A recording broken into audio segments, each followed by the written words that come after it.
Com os últimos acontecimentos, a China acaba de entregar um choque que Washington não viu chegando. Pequim ordenou que todas as empresas chinesas parem de comprar chips fabricados nos Estados Unidos. Da noite para o dia, o fluxo de semicondutores americanos para a enorme indústria de tecnologia da China foi cortado, e os primeiros tremores já estão sendo sentidos. Scott Bessent, o chamado gênio investidor de Wall Street e agora secretário do Tesouro dos Estados Unidos, estaria em modo de pânico. Donald Trump achou que tinha armado uma armadilha inteligente. Ele afrouxou as restrições para que a Nvidia pudesse vender seus novos chips de IA a Da Vinci para a China, confiante de que Pequim se alinharia para comprá-los. Na visão de Washington, parecia perfeito. A China conseguiria processadores avançados, as empresas americanas faturariam alto e o Tesouro dos Estados Unidos arrecadaria 15% de cada venda. Para Trump, seria dinheiro fácil. Tecnologia, lucro e alavancagem reunidos em um só pacote. Mas Pequim não apenas disse não. Eles bateram a porta e a trancaram. O governo de Xi Jinping disse às empresas chinesas para cancelarem pedidos não apenas da Nvidia, mas também da AMD, cortando de uma vez 2 dos maiores fabricantes de chips dos Estados Unidos. Em seguida, vieram novas regras proibindo chips americanos em projetos apoiados pelo governo. A mensagem foi clara. A China não vai mais jogar pelas regras de Washington. Não se trata de saber se o H20 é poderoso o suficiente ou se os processadores americanos ainda têm vantagem. É sobre controle. Pequim quer que o mundo veja que não será encurralada pela tecnologia dos Estados Unidos, nem ficará presa à independência. O que Washington chamou de vitória virou uma derrota pública, e as consequências vão muito além de um mau negócio. Os fabricantes de chips americanos dependem da China há décadas, faturando bilhões com seu vasto mercado. Sem os compradores chineses, suas receitas futuras e sua dominância global estão em risco. E o momento não poderia ser pior. Os Estados Unidos já estão sobrecarregados com dívidas, inflação e turbulência política. Perder seu maior cliente de tecnologia, agora, é como puxar o tapete debaixo de uma economia já instável. Isso não é apenas comércio, é uma disputa por influência global. Neste momento, Pequim parece confiante e estratégica, enquanto Washington tropeça em seus próprios erros. Antes de destrincharmos como tudo aconteceu, certifique-se de se inscrever e ativar as notificações para não perder a análise completa. Vamos direto ao ponto. Vamos analisar isso com cuidado, porque o que está acontecendo hoje não surgiu do nada. É o resultado de anos de decisões de política dos Estados Unidos que, ironicamente, acabaram criando exatamente a situação que Washington tentava evitar.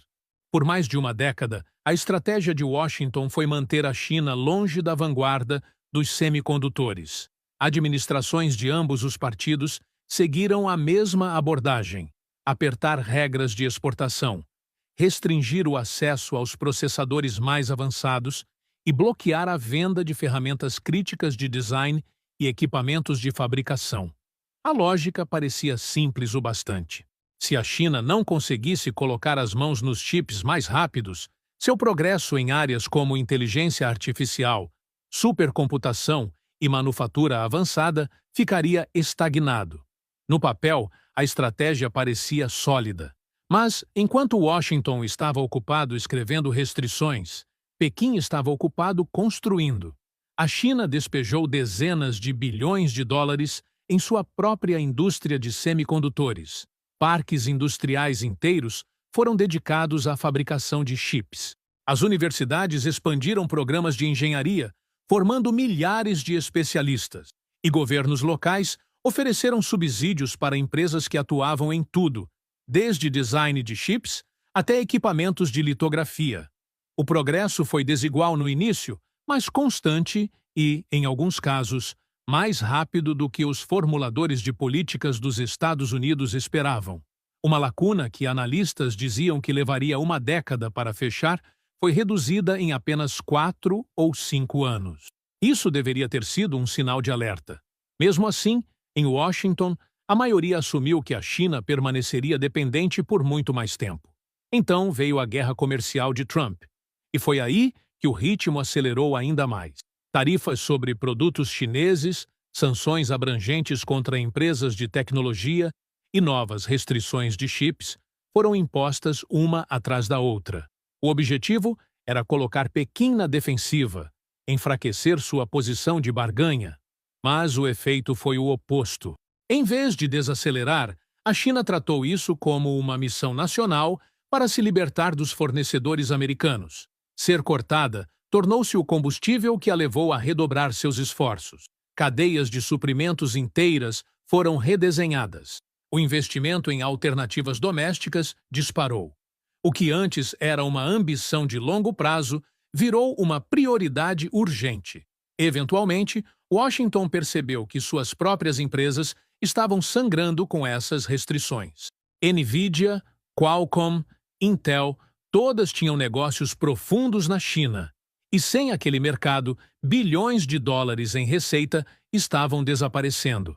Então, Trump ajustou a rota. O novo chip HD20 da Nvidia, projetado especificamente para a China para atender às regras de exportação, voltou para a mesa.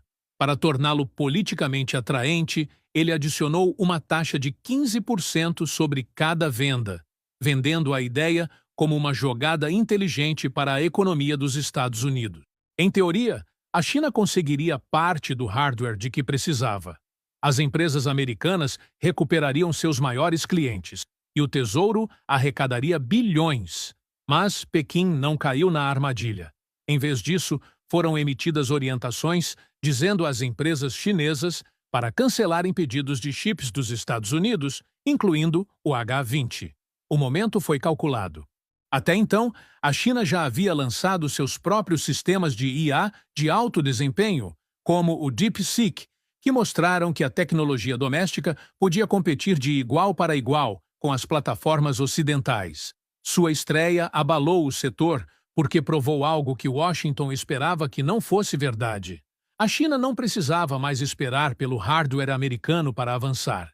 E não podemos esquecer que o H20 nem era um produto completo.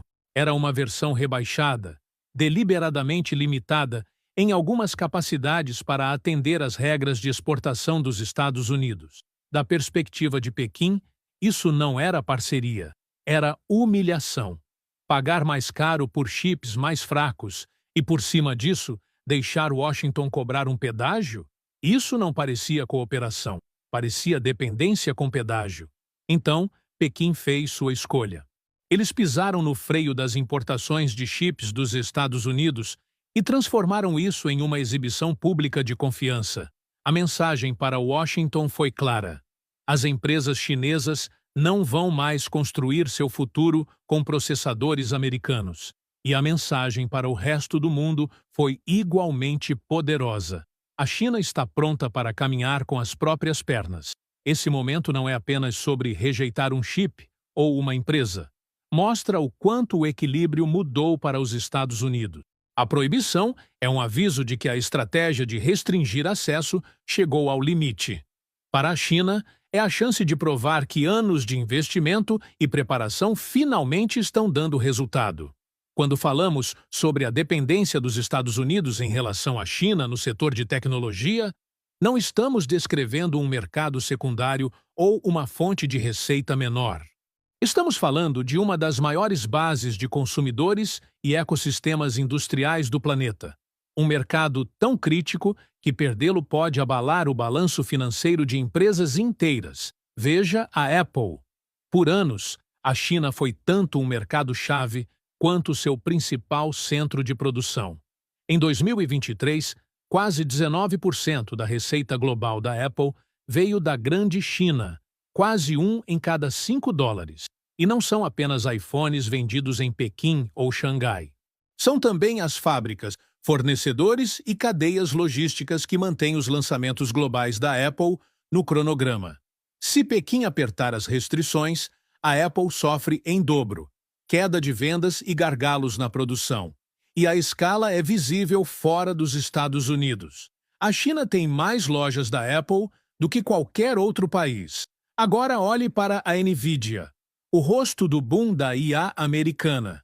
Em 2022, cerca de um quarto da receita do seu segmento de data centers veio da China. Laboratórios de IA e empresas de nuvem chinesas eram grandes compradores, encomendando milhares de GPUs. Mas as regras de exportação dos Estados Unidos forçaram a Nvidia a criar chips reduzidos apenas para a China, como o A800 e o H20. Sem acesso total, a Nvidia corre o risco de perder bilhões. Analistas dizem que vendas sem restrições para a China poderiam ter adicionado cerca de 15 bilhões de dólares, receita agora fora de alcance. Depois, há a Qualcomm.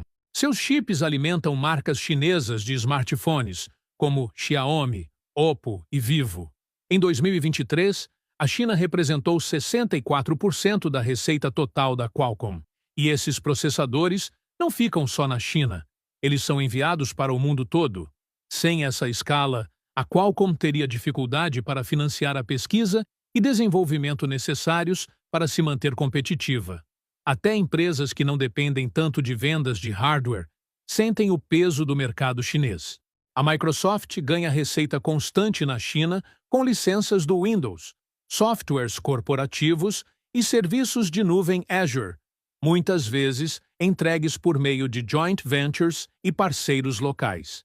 E a Tesla, embora não seja puramente uma empresa de tecnologia, depende da China tanto como centro de fabricação quanto como um de seus maiores mercados de veículos elétricos. Sua Gigafactory, em Xangai, sozinha produz centenas de milhares de carros por ano, muitos vendidos localmente. O que une todas essas empresas é a escala. A China não é apenas outro grande mercado, é único. Centenas de milhões de consumidores de classe média, projetos de infraestrutura apoiados pelo Estado e compradores corporativos capazes de fazer pedidos em uma escala que poucos países conseguem igualar. Essa combinação não apenas aumenta a receita, ela cria economias de escala que tornam produtos de ponta viáveis e acessíveis financeiramente. E é aqui que a política colide com a realidade. Em Washington, falar em desacoplamento virou discurso popular. Mas os números não mentem. Para as maiores empresas de tecnologia americanas, a China não é opcional. É indispensável. Se Pequim fechar a porta de vez, o impacto iria dos lucros corporativos aos índices de Wall Street em questão de horas. Agora vamos trazer Scott Bessent para o cenário. Para quem não o conhece, Bessent não é apenas mais um nome de Wall Street. Ele é um bilionário de fundos de hedge que construiu sua reputação apostando em mercados globais e mais tarde entrou para a política como uma das principais vozes econômicas de Trump. Hoje, ele está no centro da estratégia financeira dos Estados Unidos como secretário do Tesouro. E agora, esse impasse de chips com a China o coloca diretamente na tempestade. O que chama a atenção é que Bessent pode não apoiar totalmente a linha dura de Washington. Relatos sugerem que ele sabe o quão prejudicial a proibição chinesa de chips pode ser para empresas americanas. Nvidia, Qualcomm e Intel já estão perdendo pedidos, e a cada cancelamento, bilhões em receita desaparecem. Para alguém encarregado de manter as finanças dos Estados Unidos estáveis, isso é uma crise grande demais para ignorar. Fontes dizem que Bessent discretamente buscou maneiras de amenizar o impacto, possivelmente até reabrindo conversas com Pequim. Mas eis o problema. Quando a China toma uma medida dessas, não dá para desfazer com um telefonema. A confiança já foi quebrada. Mesmo que os Estados Unidos fechem um acordo temporário, as empresas chinesas pensarão duas vezes antes de amarrar seu futuro a fornecedores americanos. Esse é o verdadeiro perigo. Não se trata de um contrato. É sobre uma mudança de longo prazo no comércio global de tecnologia. E os efeitos vão muito além dos fabricantes de chips. Semicondutores alimentam tudo: celulares, veículos elétricos, computação em nuvem, tecnologia médica, até armamentos. Se a China desenvolver produtos totalmente baseados em chips domésticos ou não americanos, todo o ecossistema, atualizações, softwares, propriedade intelectual, pode começar a contornar os Estados Unidos. Isso não é apenas perda financeira, é perda de influência, o alicerce da dominância tecnológica americana. O mundo está observando. Se Pequim provar que pode substituir chips americanos sem perder desempenho ou inovação, outros podem diversificar também. Cada passo longe dos fornecedores dos Estados Unidos dá mais espaço para as empresas chinesas crescerem.